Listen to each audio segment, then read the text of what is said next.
बिस्मिल्लाहिर्रहमानिर्रहीम। अस्सलाम वालेकुम नादरीन, आप यूट्यूब चैनल देख रहे हैं। मैं इमरान खान हूँ। नादरीन, सबसे पहले स्पेन से आने वाली एक ज़बरदस्त खबर मैं आपको बताता हूँ। एक मुकाबला होता है यूरोप के अंदर जिसका नाम है यूरोविज़न। यहाँ पे गाने का मुकाबला है और ये आलमी सतह का मुकाबला है। यहाँ 25 ममालिक से गुलकार आते हैं, वो गाने गाते हैं, अपना अपना टैलेंट लेकर आते हैं। कोई पहले नंबर पे आता है, दूसरे नंबर पे कोई मुल्क आ जाता है, कोई तीसरे पे, कोई चौथे पे। वो इस तरीके से जो है वो बहुत सारा टैलेंट भी सामने आता है। तो ये मुकाबले होते हैं ममालिक के। ये बड़ा मकबूल है यूरोविज़न जो है पूरे यूरोप के अंदर, और लाखों लोग इसको एक वक्त में देख रहे होते हैं। तमाम बड़े बड़े नशरियाती इदारों के पास इसके कॉपीराइट्स हैं, वो इन्हें दिखा रहे होते हैं। तो ये एक बड़ा ज़बरदस्त काम है, बहुत पैसा इसके अंदर कमाया भी जाता है, खर्च भी किया जाता है। यूरोप का मकबूल तरीन एक प्रोग्राम है यूरोविज़न, जिसमें गुलकार आते हैं। 25 ममालिक इस मरतबा इसमें हिस्सा ले रहे थे। वियना में, ऑस्ट्रिया में इसका ग्रैंड फिनाले हो रहा था। जैसे आपने देखा होगा पाकिस्तान में पाकिस्तान आइडल के नाम से एक मुकाबला होता है, इंडियन आइडल के नाम से इंडिया में होता है। तो इस किस्म के मुकाबले यहाँ पे हमारे रीजन में भी होते हैं, चाइना में भी होते हैं, बाकी ममालिक में भी होते हैं। तो ये मुकाबला चल रहा था, तो स्पेन ने इस मुकाबले का ग्रैंड फिनाले नहीं दिखाया। हालांकि ये बहुत बड़ा नुकसान था, लेकिन उन्होंने क्यों नहीं दिखाया, ये है सबसे बड़ी खबर। स्पेन का जो सरकारी नशरियाती इदारा है RTV, इसने इसराइल की शिरकत की वजह से, कि यानी क्योंकि इसराइल इसमें शिरकत कर रहा है ग्रैंड फिनाले में और वो इसका हिस्सा है, तो इन्होंने यूरोविज़न 2026 का मुकम्मल बाइकआउट किया है। 1961 के बाद ऐसा पहली मरतबा हुआ है। यानी ये प्रोग्राम 1961 से दिखाया जा रहा है। 39 साल वो और 26 साल ये, लगभग 70 साल से आप ये समझ लें कि ये प्रोग्राम चल रहा है। लेकिन 1961 के बाद पहली मरतबा इस प्रोग्राम की बजाय मुतबादिल प्रोग्राम नशर किए गए। जैसे ही वियना में फाइनल का आगाज हुआ, जो बयान जारी किया गया स्पेन के टीवी चैनल के ऊपर, वो ये था कि यूरोविज़न एक मुकाबला है, लेकिन इंसानी हकूक का कोई मुकाबला नहीं है। यहाँ लापरवाही या बेहिसी की कोई गुंजाइश नहीं है। फ़लस्तीन के लिए, अमन के लिए और इंसाफ के लिए। यानी स्पेन ने बाइकआउट कर दिया शानदार प्रोग्राम का, लगभग 70 साल में पहली मरतबा। जबकि पाकिस्तान ने क्या हासिल किया इस बीच में, आप फ़र्क देखें ना। स्पेन बाइकआउट करता है, आयरलैंड बाइकआउट करता है, नीदरलैंड बाइकआउट करता है, स्लोवेनिया इसका बाइकआउट करता है, आइसलैंड भी इसका बाइकआउट करता है। ये ममालिक बाइकआउट कर रहे हैं, जबकि पाकिस्तान नेतन्याहू को दिखा रहा है। पाकिस्तानी टीवी चैनल्स पे पहली मरतबा यहाँ पे जो सबसे बड़ा मकबूल लीडर है उसको नहीं दिखाया जाता, लेकिन नेतन्याहू को दिखाया जाता है। ईरान की बात सुनवाई जाए या ना सुनवाई जाए, इसराइली पार्लियामेंट की कार्रवाई दिखाई जाती है, और ये पाकिस्तान के नेशनल टेलीविज़न के ऊपर किया जाता है। देखिए स्पेन वो क्या कर रहा है, वहाँ के जो हुक्मरान है वो एक सेकुलर मुल्क है, वो क्या कर रहा है, और पाकिस्तान इस्लामी जमहूरिया पाकिस्तान है, और पाकिस्तान का रद्द-ए-अमल इसके ऊपर क्या है। हालांकि पाकिस्तान अब तक इसराइल को तस्लीम नहीं करता। स्पेन ऐसा मुल्क नहीं है जो इसराइल को तस्लीम नहीं करता, पाकिस्तान ऐसा मुल्क है जो इसराइल को तस्लीम नहीं करता। हमारे पासपोर्ट के ऊपर लिखा हुआ है कि आप इस पासपोर्ट पे इसराइल नहीं जा सकते, या कोई इसराइली अपने पासपोर्ट पे पाकिस्तान नहीं आ सकता, क्योंकि हम उन्हें मानते ही नहीं हैं, हम रिकग्नाइज ही नहीं करते। लेकिन आप ये देखें कि आज पाकिस्तान कहाँ पे खड़ा है। ये फील्ड मार्शल आसिम मुनीर की पॉलिसी है। इससे पहले जनरल बाजवा की भी ये ख्वाहिश थी, जिसका इजहार वो कई मरतबा कर चुके थे। अब ज़रा थोड़ा पाकिस्तान में आए। हमारी ये खबर थी, उसकी तस्दीक IMF ने भी कर दी है। पहले जो IMF ने तस्दीक की है वो मैं आपके सामने रख देता हूँ। मैं आपको कई दिनों से बार बार एक बात कर रहा हूँ कि जनाब पाकिस्तान के अंदर मौजूदा हुकूमत तेल के आलमी बहरान को, अभी वो इतना बड़ा नहीं है, पाकिस्तान में मौजूदा हुकूमत उसको अपने मुनाफे के लिए इस्तेमाल कर रही है। क्योंकि पाकिस्तान के अंदर टैक्सेस जमा नहीं हो रहे, रेवेन्यू कलेक्शन हो नहीं पा रही, कारोबारी ज़िंदगी बंद है, लोग कोऑपरेट नहीं कर रहे हैं, हुकूमत को लोग मानते नहीं हैं। लिहाजा हुकूमत लोगों की जेबें काट रही है और पैसा इकट्ठा कर रही है पेट्रोलियम मसनूआत के ऊपर लेवियाँ और टैक्सेस लगा लगा कर। अब IMF ने इसकी तस्दीक कर दी है। हुकूमत के रेवेन्यू का बड़ा इन्हिसार पेट्रोलियम मसनूआत पर आए टैक्सेस पर है। ये इंकशाफ अब IMF ने भी कर दिया है। आईएमएफ ने फेडरल बोर्ड ऑफ रेवेन्यू की टैक्स वसूलियों में कमी पर तशवीश का इजहार करते हुए इंकशाफ किया कि हुकूमती रेवेन्यू यानी हुकूमत जो पैसा बना रही है उसका एक बड़ा इन्हिसार पेट्रोलियम मसनूआत पर आयद इजाफी टैक्सेस पर है, जबकि मुख्तलिफ शोबों को जीडीपी का 1.2% टैक्स छूट भी हासिल है। यानी बहुत सारे शोबों को हम टैक्स के अंदर छूट भी दे रहे हैं, अमीरों को, ताकतवर लोगों को, उन्हें हम टैक्स के अंदर छूट देते हैं। जैसा कि अभी पाकिस्तान ने जेट फ्यूल यानी वो तेल जो हवाई जहाज़ों के अंदर डलता है, बहुत आला रिफाइंड क्वालिटी का तेल होता है, उस तेल की कीमत में कमी कर दी 320 रुपये का लीटर, जबकि गरीब आदमी अपने मोटरसाइकिल में और रक्शे में जो तेल डालता है उसकी कीमत में इजाफा करके उसको लगभग 410 रुपये फी लीटर तक पहुंचा दिया। यह है पाकिस्तान के अंदर हुक्मरानों की पॉलिसी। ये अमीर आदमी के लिए, अलीट क्लास के लिए पाकिस्तान बना हुआ है, गरीब आदमी के लिए नहीं बना। और इसी बुनियाद के ऊपर ये एक और ख़बर आप देखिए कि किस तरीके से पाकिस्तान की सरकार ने आईएमएफ के साथ नए वादे कर लिए हैं। पाकिस्तान के जो वादे हैं वो ये है कि बिजली गैस महंगी की जाएगी, बजट में हम नए टैक्सेस लगाएंगे। आईएमएफ को पाकिस्तान ने यकीन दहानी करवा दी है, और जो नए टैक्सेस लगेंगे उनके बारे में मैं आपको पहले ही बता रहा हूँ कि बिजली के बिलों में नया सरचार्ज आपके ऊपर लगेगा, टैक्स नया लगेगा आपके ऊपर गैस के बिलों में भी, और इसके बाद आपके ऊपर इस किस्म के टैक्सेस लगाए जाएंगे कि आप हैरान हो जाएंगे। जबकि पेट्रोलियम लेवी की मद के अंदर भी अगले साल से ज़्यादा बड़ा हदफ मुकर्रर किया गया है।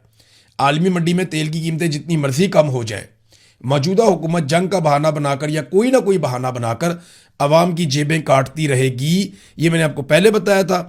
अब आईएमएफ के साथ इनकी डीलिंग जो है वो इस बात को साबित भी कर रही है। देखिए ना, ये हुकूमत दो चीज़ें करती है। एक, तमाम मुखालिफ आवाज़ों को कुचल देती है, किसी को सच बोलने नहीं देती। अभी मैंने आपको बताया कि इंटेलिजेंस एजेंसी है आईएसआई, उन्होंने सहाफ़ियों को बुलाकर धमकाया और उनको कहा कि आप ये करेंगे और ये नहीं करेंगे। उनको नई इंस्ट्रक्शन दी गई हैं। ये बहुत अजीबोगरीब काम। देखिए, सहाफ़ियों का काम है कि वो मिले लोगों से, खबरें इकट्ठी करें, इंफॉर्मेशन लें, लेकिन आप उनको धमका नहीं सकते। हाँ, अगर आपके पास कोई खबर है तो आप उनको दे सकते हैं, वो उसकी तस्दीक करने में उनका हक है। यानी खबर आपको कहीं से भी मिले, किसी भी सोर्स से मिले, जर्नलिस्ट खबर ले लेता है, लेकिन उसकी जिम्मेदारी है कि वो उसकी तस्दीक करे। लेकिन यहां पे तो धमकियां लगाई जा रही हैं, ज़बरदस्ती की जा रही है और लगातार की जा रही है। आज़ाद कश्मीर में पाकिस्तान तहरीक इंसाफ के साथ एक और ज्यादती की गई है। अब ये खबर जो है वो बीबीसी पे भी छप गई है। पीटीआई की रजिस्ट्रेशन मुस्तरद कर दी गई आज़ाद कश्मीर में। देखिए, पाकिस्तान में पहले यही किया था, फिर उसके बाद गिलगित बल्तिस्तान में यही किया कि जिस पार्टी के साथ पाकिस्तान तहरीक इंसाफ ने इल्हाक किया उसके साथ मिलकर इलेक्शन लड़ने का फैसला किया, उसका भी इंतखाबी निशान जो है वो पोलो मैन वो वापस ले लिया। और अब पाकिस्तान तहरीक इंसाफ का जो आज़ाद कश्मीर चैप्टर है, क्योंकि आज़ाद कश्मीर को एक अलग मुल्क की हैसियत हासिल है ना, वहाँ का इलेक्शन कमीशन भी अलग है, तो पीटीआई की रजिस्ट्रेशन वहाँ पे मुस्तरद कर दी गई है। तहरीक इंसाफ के चेयरमैन बैरिस्टर गौर ने कहा कि पीटीआई के साथ एक बार फिर इम्तियाजी सलूक किया गया है। इस बार पाकिस्तान के ज़ेर इंतज़ाम कश्मीर में यह सब हुआ है। उन्होंने अपने एक ट्वीट में बताया कि कश्मीर इलेक्शन कमीशन ने बगैर किसी माकूल वजह के पीटीआई आज़ाद कश्मीर की रजिस्ट्रेशन मुस्तरद कर दी है। कश्मीर हाई कोर्ट ने 5 अक्टूबर 2023 को तमाम सियासी जमातों की रजिस्ट्रेशन मनसूख करते हुए असर नौ रजिस्ट्रेशन का हुक्म दिया था, जिसके तहत पाकिस्तान तहरीक इंसाफ कश्मीर ने 20 नवंबर 2023 को तमाम मतलूबा दस्तावेजात जमा करवा दी थी। लेकिन उसके बाद अचानक से पाकिस्तान के ज़ेर इंतज़ाम कश्मीर में 2026 के इंतखाबात से कबल इलेक्शन कमीशन ने पाकिस्तान तहरीक इंसाफ की रजिस्ट्रेशन की दरख्वास्त मुस्तरद कर दी। यानी अब वो ये कह रहे हैं जनाब कि पाकिस्तान तहरीक इंसाफ अब आज़ाद कश्मीर में भी नहीं है। क्यों पता है? इसलिए कि तहरीक इंसाफ और उसका इंतखाबी निशान होगा तो लोग उसके ऊपर वोट डालेंगे। जब वोट डालेंगे तो वहाँ पे पाकिस्तान तहरीक इंसाफ की हुकूमत बनेगी। हुकूमत बनेगी तो वहाँ के जो सेक्टर कमांडर हैं उनकी कमबख्ती आ जाएगी। देखिए, हमें ये बात समझनी पड़ेगी कि पाकिस्तान की मिलिट्री एस्टेब्लिशमेंट कम से कम 3 जगह ऐसी है। वैसे तो पाकिस्तान में कहीं पे भी वो ये अफोर्ड नहीं कर सकते कि कोई हुकूमत बन जाए जो पाकिस्तान की मिलिट्री एस्टेब्लिशमेंट के मफादात के खिलाफ हो, लेकिन बलूचिस्तान, गिलगित बल्तिस्तान और आज़ाद कश्मीर, ये 3 ऐसी जगह हैं जहां पे फौज बिल्कुल बर्दाश्त नहीं कर सकती, मिलिट्री एस्टेब्लिशमेंट इस बात को बिल्कुल भी बर्दाश्त नहीं कर सकती ये यहां पे कोई ऐसी हुकूमत हो जो अवामी हुकूमत हो और मिलिट्री एस्टेब्लिशमेंट के मफादात के खिलाफ एक कदम भी चल सकती हो। लिहाजा वो यहां पे हमेशा से कठपुतली हुकूमत बनाते हैं, कोशिश करते हैं, इस मरतबा फिर कोशिश कर रहे हैं। देखिए, नारे ये लगाए गए कि मकबूजा कश्मीर को आज़ाद करवाया जाएगा और हरकतें जो की जा रही है वो आज़ाद कश्मीर पे ही कब्जे की तैयारी की जा रही है, जाली इलेक्शन के ज़रिए से अपनी कठपुतलियां बिठाकर। और वो कठपुतलियां आप आने वाले दिनों में बैठी हुई देखेंगे भी। ये नॉर्मल होता जा रहा है पाकिस्तान में। जब तक पाकिस्तानी इससे जान नहीं छुड़ाएंगे मुल्क आगे नहीं बढ़ेगा। सुहेल अफरीदी ने बिलाखिर अपनी काबीना में तौसीह कर दी है। यहाँ पे 4 नए मुशीर शामिल किए गए हैं, 6 नए वज़रा शामिल किए गए हैं, 8 नए मावनीन खसूसी उनको भी शामिल किया गया है और चीफ सेक्रेटरी को और दीगर सबको आगाह कर दिया गया कि अब ये हमारी काबीना का हिस्सा है। सवाल ये पैदा होता है कि क्या ये बहुत ज़रूरी था? यानी एक बहुत बड़ी काबीना बनाकर क्या हासिल करेंगे? क्या इससे इमरान खान साहब की जेल ख़त्म हो जाएगी? ये हुकूमत लोगों ने इसलिए नहीं दी थी कि आप यहाँ पे बहुत अच्छी गवर्नेंस करके दिखाएं। ये तो आपको करनी पड़ेगी। जब आपके पास हुकूमत है तो आपको काम करना ही पड़ेगा। लोगों ने आपको वोट इसलिए दिया था कि इमरान खान के साथ जुल्म और ज्यादती हो रही है, उस जुल्म और ज्यादती को रोका जाए। अब ये खबर जो मीडिया में आई है वो ये कहती है कि अरकान की तादाद आईनी हद से तजावज़ कर गई है। यानी आप खैबर पख्तूनख्वा की काबीना में 15 वजीरों को रख सकते हैं, अब वजीर आला समेत वहाँ पे 17 हो गए हैं जो आईनी हद है उससे तजावज़ कर गए हैं। और जो मुशीर हैं उनकी तादाद 5 मुकर्रर की गई है आईनी नुक्ता नज़र से, और अब मुशीरों की तादाद ये पाकिस्तानी मीडिया की खबरों के मुताबिक अब ये 6 हो गई है। तो एक बहुत बड़ी तादाद में लोगों को इकट्ठा कर लिया वज़ीर आला खैबर पख्तूनख्वा ने। तो देखते हैं कि इमरान खान साहब ने जो उनको टारगेट दिए हैं या इमरान खान साहब के जो उनके हवाले से तवक्कुआत हैं क्या वो उस पर पूरा उतर सकते हैं। अभी तक तो मुझे कुछ भी नज़र नहीं आया स्ट्रीट मूवमेंट के हवाले से कि कुछ किया गया हो, कुछ 4 कदम भी चले हों। बस 1-2 स्टेटमेंट आए थे, लेकिन स्ट्रीट मूवमेंट के हवाले से बिल्कुल ज़ीरो कारकर्दगी है, चाहे वो खैबर पख्तूनख्वा की हुकूमत है, चाहे वो पाकिस्तान तहरीक इंसाफ है। क्योंकि शायद इनको पता ही नहीं है कि स्ट्रीट मूवमेंट होती क्या है। हर गली, हर मोहल्ले, हर कूचे में करिया करिया आप अपना पैगाम लेकर जाते हैं, नौजवानों को, ख़वातीन को, लोगों को आप इकट्ठा करते हैं, आप एक मोमेंटम बिल्ड करते हैं। वो मोमेंटम बिल्ड नहीं होता है, छोटी मोटी जो है वो दिखावा होता है कि यहाँ चले गए कुछ लोग निकल आए, वहाँ चले गए कुछ लोग निकल आए। तो वो ये ज़रूर करते हैं, लेकिन कहीं पे भी स्ट्रीट मूवमेंट का अमली तौर पे आगाज़ नहीं हुआ। अच्छा, एक तरफ तो ये हुकूमत है ना, दूसरी तरफ पंजाब हुकूमत है। वो टिकटॉकर जो है ना वो जहाज़ भर के फिर निकल गए। इस दफ़ा उनका स्टेशन है बाकू में। बाकू यानी आज़रबाईजान। मौसम बहुत अच्छा, माहौल बहुत अच्छा, खाने बहुत अच्छे, लग्जरी किस्म का टूर 3 दिन का जनाब, तारीखी नौइयत का। एक वज़ीर आला का क्या काम है इस किस्म के टूर करने का? कभी जापान जाया जा रहा है, कभी किसी और मुल्क, कभी ब्राज़ील पहुंच रहे हैं, कभी यूरोप पहुंच रहे हैं। और जनाब रिक्शे की तरह ये एयरफोर्स 1 को पहले चला रहे थे, अब अपना ज़ाती तैयारा भी ले लिया है पंजाब हुकूमत का, महंगा तरीन लग्जरी अयाशी वाला तैयारा। लोगों ने थोड़े बहुत उसके दर्शन भी किए हैं। कैमरामैन ने कोशिश की है कि तैयारे को कम से कम दिखाया जाए, लेकिन थोड़ा बहुत तो नज़र आया ना तैयारा बैकग्राउंड में। तो टिकटॉकर का जो पूरा ग्रुप है वो अब नए टिकटॉक्स बनाने के लिए ज़बरदस्त शानदार मौसम में आज़रबाईजान बाकू पहुंच गया है और बड़ा लग्जरी किस्म का उनका ये टूर है, शानदार टूर है। जब पूछा जाएगा कि इसके ऊपर कितना पैसा लगा पाकिस्तानियों का, तो ये आपको नहीं बताया जाएगा। नाज़रीन, हैदर सईद नामी नौजवान को गिरफ्तार कर लिया था पुलिस ने, और जुर्म उसका ये था कि इमरान खान साहब की गाड़ियाँ जब अस्पताल से निकल कर वापस जेल की तरफ जा रही थी तो इस नौजवान ने पीछा करके वीडियो बना ली थी। तब से लेकर अब तक ये नौजवान गिरफ्तार है। अब अदालती अहकामात के बावजूद इसको अभी तक आज़ाद नहीं किया गया, जो इंतहाई अफसोसनाक बात है। वैसे पाकिस्तान में जो अदालतों की हैसियत है वो लगभग ख़त्म हो चुकी है। एक और नाज़रीन खबर है, और ये खबर थोड़ी सी अलार्मिंग है। ये एक अमेरिकन तैयारे के बारे में है जो पाकिस्तान की हदूद में परवाज़ कर रहा है। वो क्या ढूंढना चाह रहा है इसके बारे में किसी को अंदाज़ा नहीं है। ये बहरी गश्ती तैयारा है, मुसलसल तीसरे दिन। इसका नाम है P-8A पोसीडॉन। ये जो तैयारा है अमरीकी बैरिया का, ये पाकिस्तान के साहिल के करीब इस इलाके में लगातार परवाज़ें कर रहा है। और अब ये समझ नहीं आ रही कि ये किस चीज़ की तलाश में है। ये तैयारा करता क्या है? ये बोइंग ने बनाया हुआ है तैयारा P-8A पोसिडॉन। बोइंग का ये तैयारा जो है ये दिफाई नुक्ता नज़र से आप दोस्त को ढूंढने के लिए, सरफेस के ऊपर जासूसी करने के लिए, निगरानी करने के लिए, ये इन मकासद के लिए इस्तेमाल होता है। इसमें जदीद आलात लगे होते हैं। अब ये पाकिस्तान के साहिली इलाके के अंदर लगातार प्रवास करके क्या ढूंढ रहा है, इसके बारे में वैसे पाकिस्तान को पता ज़रूर करना चाहिए क्योंकि वो पाकिस्तान की हुदूद है। लेकिन आपको पता है कि अमेरिकन कुछ करना चाहें तो पाकिस्तानी उनसे सवाल जवाब नहीं करते। बड़ा लंबा अरसा हमने उनको सहूलतकारी की है अफ़गानिस्तान में लड़ाई के लिए। वो सारा माल पाकिस्तान के अंदर से लेकर जाते रहे, कंटेनर भर के। नेटो सप्लाई वो यहीं से होती रही है। हमने बहुत सपोर्ट किया अमेरिकन को, और हम अमेरिकन से कभी नहीं पूछते, चाहे उनका ड्रोन जाए, चाहे उनका तैयारा जाए, चाहे वो सर्वेलेंस करें हमारे इलाके के अंदर। वो आए, उन्होंने आके एबटाबाद में उसामा बिन लादन को कत्ल किया, उसकी लाश उठाकर ले गए, हमने नहीं पूछा। उन्होंने हमारे फौजियों को शहीद किया, हमने नहीं पूछा। हम अमेरिकन के साथ कभी मुकाबला नहीं करते। पाकिस्तान की जो मिलिट्री एस्टेब्लिशमेंट है, उसका जो अस्करी कबला है वो पेंटागन में है। ये बात मैं आपको पहले भी कह चुका हूँ और ये बात एक हकीकत भी है।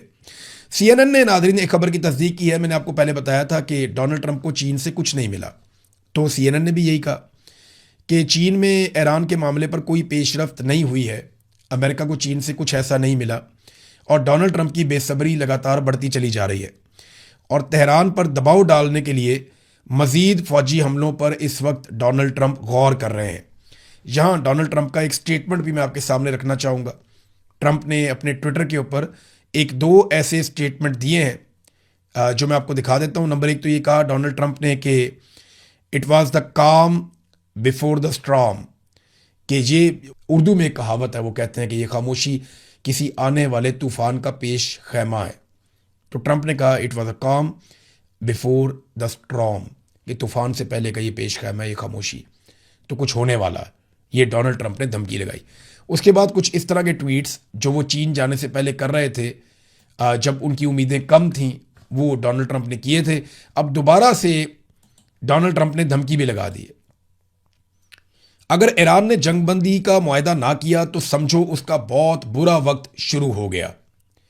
फिर डोनाल्ड ट्रंप जो है वो तस्वीरें बड़ी खौफनाक, हमलों वाली, धमाकों वाली, मिसाइलों वाली, जहाज़ों वाली, वो इस किस्म की तस्वीरें भी पोस्ट करते रहते हैं। वैसे भी डोनाल्ड ट्रंप जो है वो काफ़ी परेशानी का शिकार है एप्स्टीन फाइल की वजह से। और यहाँ डोनाल्ड ट्रंप ने एक स्टेटमेंट भी जारी किया है और लगातार स्टेटमेंट जारी करते रहे हैं वो सारा दिन, पूरा दिन। थॉमस मैसी और लॉरेन बुबर्ट इन दोनों के बारे में डोनाल्ड ट्रंप ने बहुत गुस्से भरी पोस्टें की हैं सारा दिन, क्योंकि इन लोगों ने एप्स्टीन फाइल्स को जारी करने के लिए बहुत दबाव डालने का काम किया था और अहम किरदार इन दोनों ने अदा किया था। और इनकी जो ताज़ा तरीन पोस्ट है डोनाल्ड ट्रंप की, इनके हवाले से उन्होंने कहा जी कोई है जो कोलोराडो के चौथे कांग्रेशनल डिस्ट्रिक्ट में कमज़ोर दिमाग वाली लॉरेन बुबर्ट को शिकस्त दे और उसके खिलाफ इलेक्शन लड़ने में दिलचस्पी रखता हो। तो डोनाल्ड ट्रंप अब इनको इलेक्शन भी हराना चाहते हैं और बहुत गुस्से में है। वजह यह है कि एप्स्टीन फाइल्स डोनाल्ड ट्रंप की जड़ों में बैठेंगी। और अभी तो डोनाल्ड ट्रंप को मार पड़ रही है ईरान जंग की वजह से, महंगाई की वजह से, और गवर्नेंस के इश्यूज़ हैं उनकी वजह से।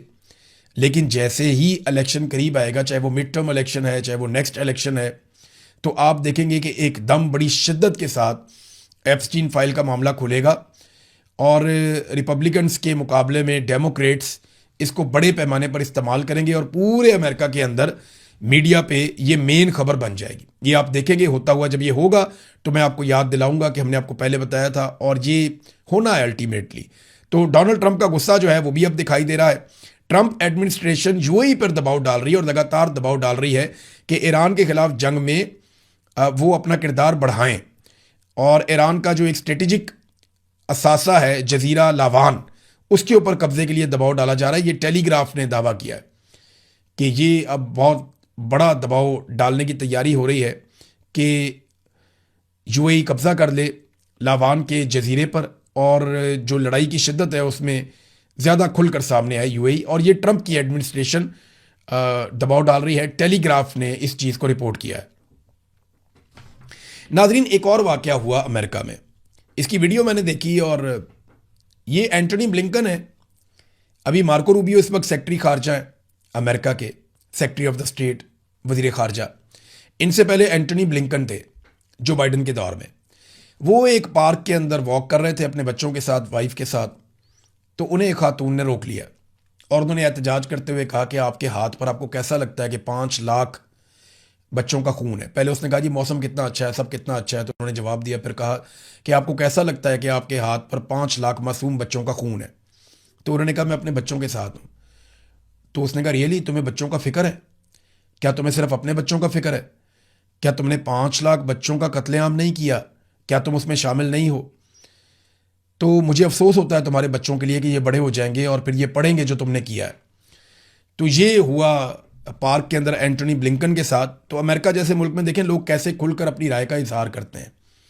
क्या पाकिस्तान में कोई आसिम मुनीर साहब से पूछ सकता है या मोहसिन नकवी पे कोई जाके ऐसे पूछ सकता है अपना कैमरा ऑन करके कि आपने डी चौक में जो कत्लेआम किया वो क्यों किया? क्या ऐसा हो सकता है पाकिस्तान में? ये होगा ज़रूर पाकिस्तान में। ऐसा नहीं है कि हमेशा पाकिस्तान इसी तरह रहेगा।